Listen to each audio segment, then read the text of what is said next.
on the car, and then this happened. Texas just doesn't know what it wants to do. If it wants to snow, it wants to hail, tornado, rain. We get more rain here than anything.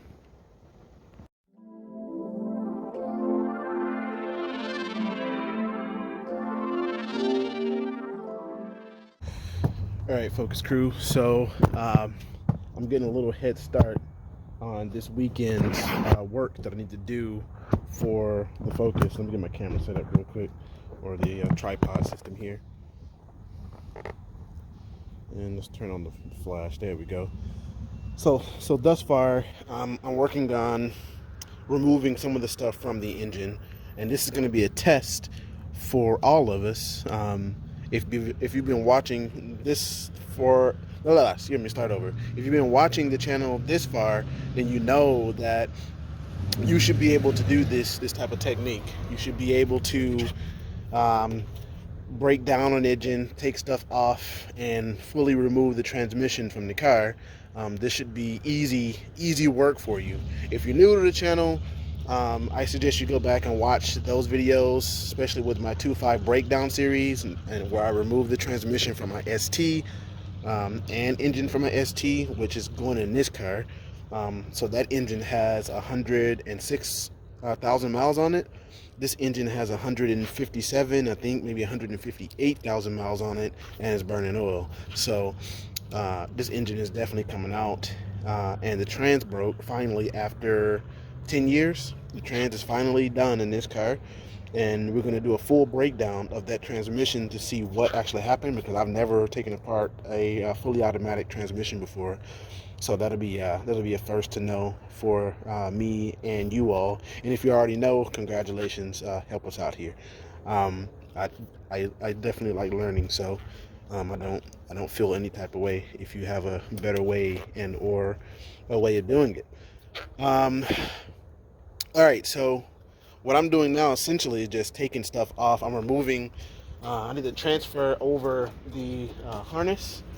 So I'm definitely working on getting this harness removed from the vehicle so that I can transfer this harness over to the new engine.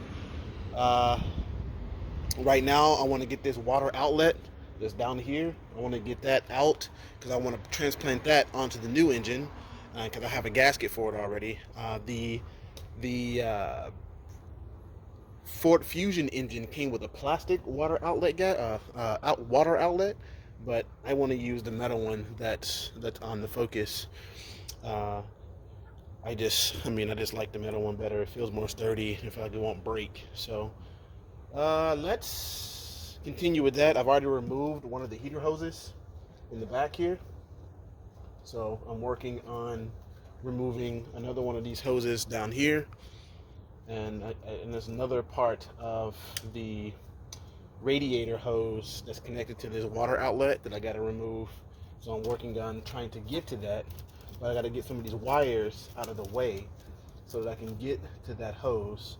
And I need to remove this one over here, like I said. So I'm going to take you over here, possibly zoom you in so that you maybe be able to see. It is getting kind of dark here where I live at, so let's get to work.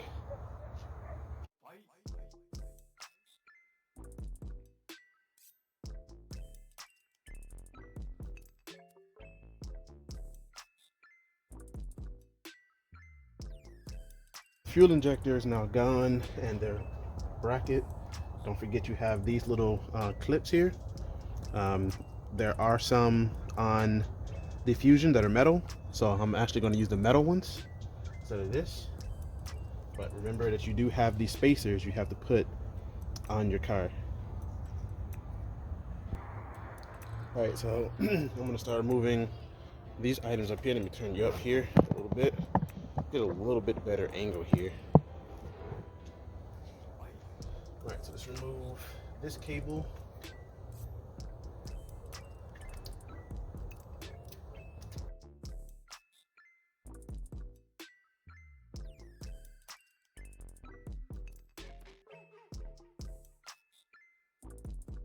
Here it is.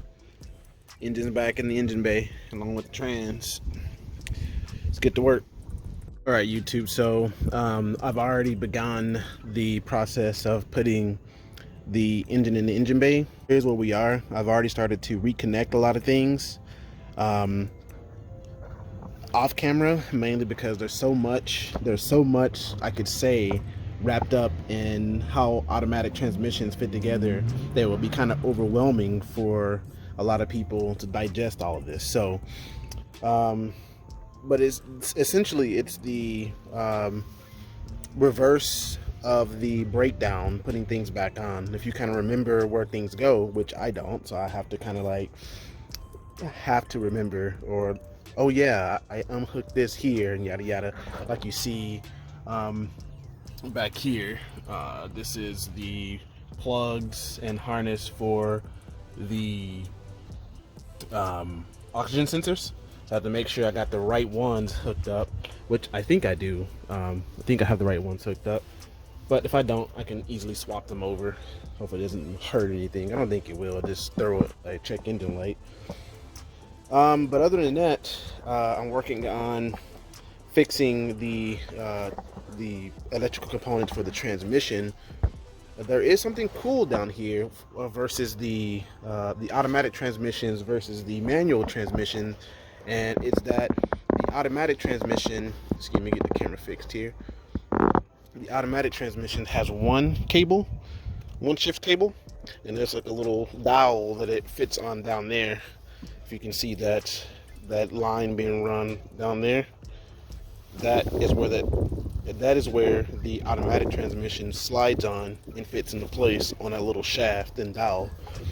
Once you pop that off or push on, you then have access to shift through the gears, which I cannot because my brakes are still not fastened to the brake calipers in the car. So what I'm going to do throughout this episode, obviously, is kind of put things back together. I'm not really going to talk that much. I'm just going to kind of do the background work that a lot of people don't get to see. But you'll get to see me kind of put this car back together, all the wires and hoses, which I've already started, but there's more to do to make sure this thing is running. I don't have any oil or power steering fluid in the power steering side, or actually use Mercon 5 transmission fluid. You're supposed to use Mercon 5 transmission fluid in the power steering system according to your manual. So if you're not reading your manuals, I suggest you're going to read your manuals, because that's where you're going to find most of the pertinent information you need for this car. It'll have what you need to use in there. I was using some off-brand for years, off-brand AutoZone power steering fluid, and it was like, nah, you should be using Mercon 5. So make sure you're using the right stuff. Anyway, what I have down here, I have the power steering hoses all set up and ready to go. The return hose is on this spot. It rained here in Texas last night, and I'll show you that clip here on the car, and then this happened. But everything's ready to go. Put a new what do you call these things, a starter in, and I used the starter from an ST for this one, and I'll just buy another one for the ST just because I wanted to give it a fresh start. The old starter it had like a loud clicking noise, and I didn't like that, so I was like, yeah, I'll just replace that while I can. And that's where we are. So let's go ahead and get into this montage, I guess, of putting this car back together. So stay with me.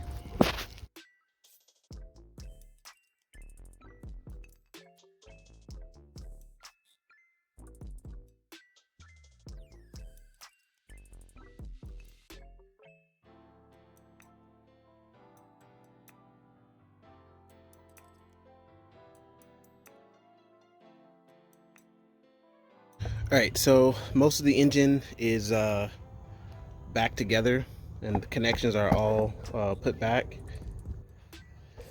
And right now I'm working on an issue that I have with the car, and it is this connection point here for the 2.0 you only have one intake manifold runner control sensor, but for the 2.3 you have two. So I need to get I need to come up with an elaborate plan here on how I'm going to solve this issue. I could run a splitter and split two of these connectors from this cable up here, and I'll try that and see if it works. But what I'm going to do right now is I'm lengthening this cable from this old harness that I pulled, and I'm working on pulling out a little bit more length so that I can snip it here, or yeah, probably snip it like somewhere right here, run this cable to one of these, and then see if I can splice on a secondary one for that one and run off the same one, and maybe hopefully it'll work. So we need this much room for that one. That'll click onto that. Okay, so I'm probably gonna need to get a little bit more room. Just a little bit more. Okay, so like I said before, so I pulled this wire from the old harness, and I'm going to snip this one about here, and this will be my extension for here, and then I'll use this same plug and pull some more of this same wire from the car, run an extension off of this to go here, and we'll see if that works. I'm not sure it will, but if it does, great. If it doesn't, well, it doesn't. We'll figure it out. Stay tuned. Alright, so we got red and black, and then we got the green, and we go to match this up. Clip side, got red and black, and you got green, so we know where to go.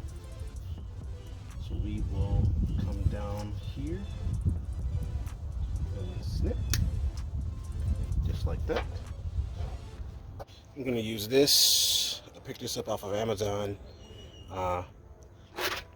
to connect them, because I'm not sure if it's gonna work. So gotta make sure I leave myself an outing before I solder them. So I got a blue one. I'm gonna put this one on the black and red.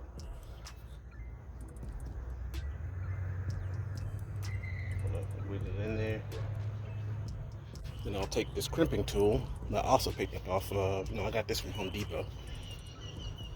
You'll get it on the first tooth here.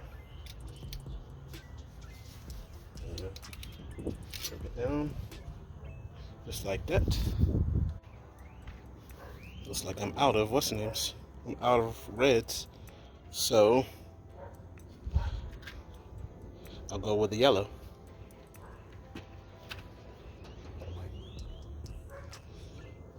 So for the red, and this is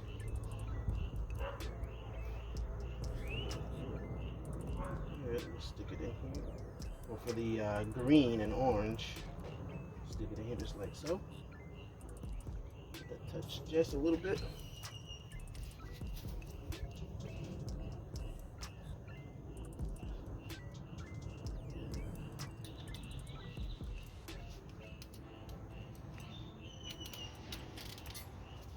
Just like so.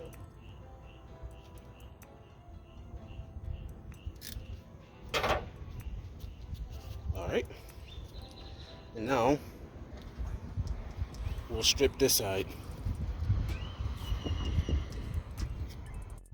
All right, so for the moment, I got this, I guess, butted together, and I will run this to one of these.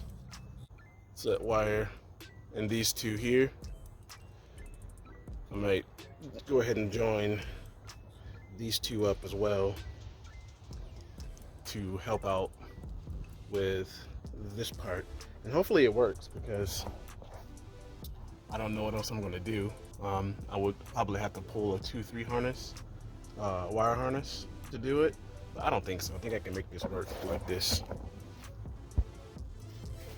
My camera skills today are pretty atrocious, so bear with me. But so it'll be just like that right there.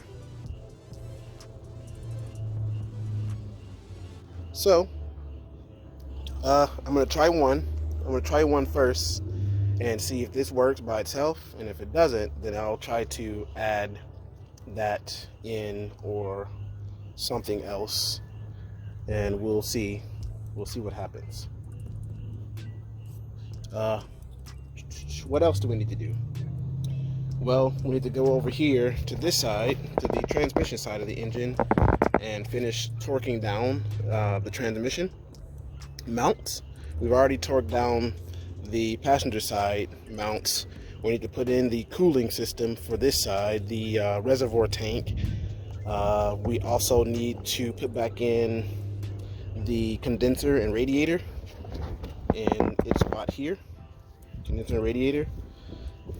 We need the hoses for, I'm waiting on one hose for the automatic transmission. This is the one that blew on the old car with the red cap down there. So that intake hose blew, and the return hose is still pretty good. So I'm gonna go grab that and put that back on.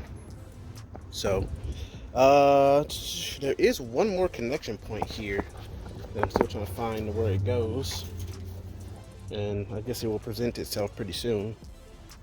Other than that, I have these two connection points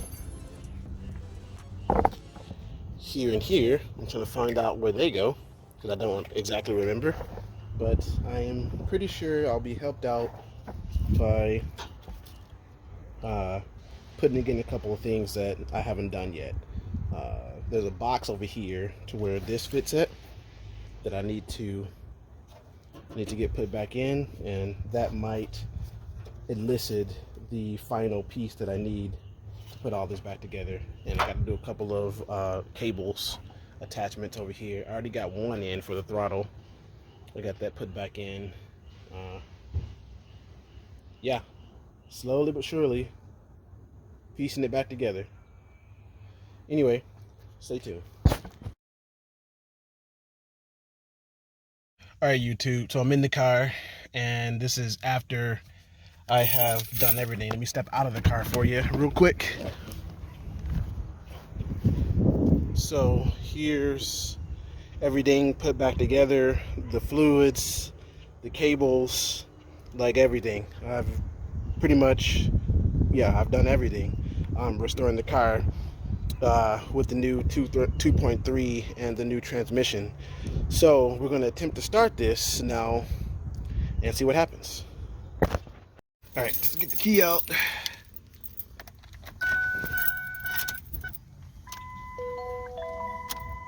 Nothing. Doesn't start.